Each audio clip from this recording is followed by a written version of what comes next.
Candida Moss is a Notre Dame professor of New Testament and Early Christianity, and she joins us now.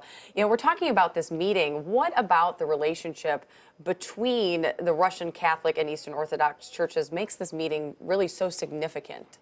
What's significant about this meeting is that it's the first time since the schism that the Pope has met with the leader of the Russian Orthodox Church. So there's been plenty of back and forth and support between the Patriarch of Istanbul and the Pope, but the Russian Orthodox Church, the largest and most powerful part of the Orthodox Church, has always remained aloof.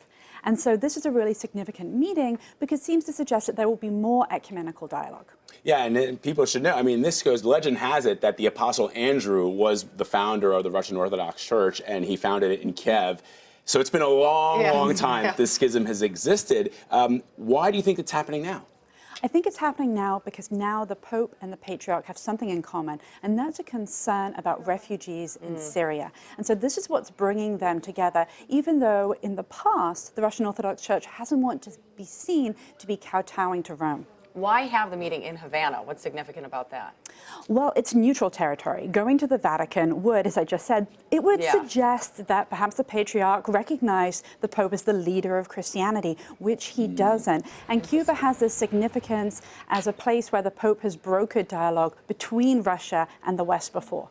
Let's talk now about Mexico. What does this trip mean to the Mexican people, and what about Pope Francis? What does it mean to him? Well, Mexico is a very strongly Catholic country, even though it is, as we just heard, Catholicism is slightly on the decline there. We're going to see millions of people coming to see Pope Francis in Mexico City, where he goes to see the Virgin of Guadalupe. I think for Francis, this is an opportunity to go and meet the outsiders. Immigrants from Central America to Mexico and people who want to emigrate to the United States. He's going to some very poor cities in the region. So he's going to be ministering to people at the periphery, and that's really what his papacy is all about. Well, not only poor areas, but a lot of places where the drug cartels have really taken over. And he's had some strong words in the past about those individuals. So what do you think his message will be in some of these areas? That's exactly right. In 2013, he called leaders of the drug cartels merchants of death, and he's always been very hard on the drug cartels. So I think we're going to see more of that language, more condemnation of those involved in this trade, and more concern for those who are crushed by it. So, Candida, you heard in Manny's piece Donald Trump saying that the Pope doesn't have an understanding of the immigration problem that we have in the United States with our border with Mexico.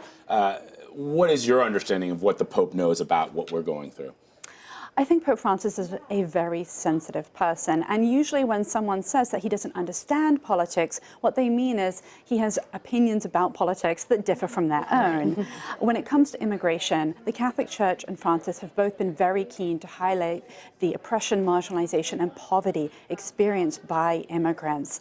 This is a biblical tradition, this is a storied Catholic tradition, so for someone to say that Pope Francis is too political on immigration, all that really says is that that person really doesn't understand Catholicism or perhaps even Christianity. Candida Moss, always a pleasure. Thanks for stopping by. Thank you.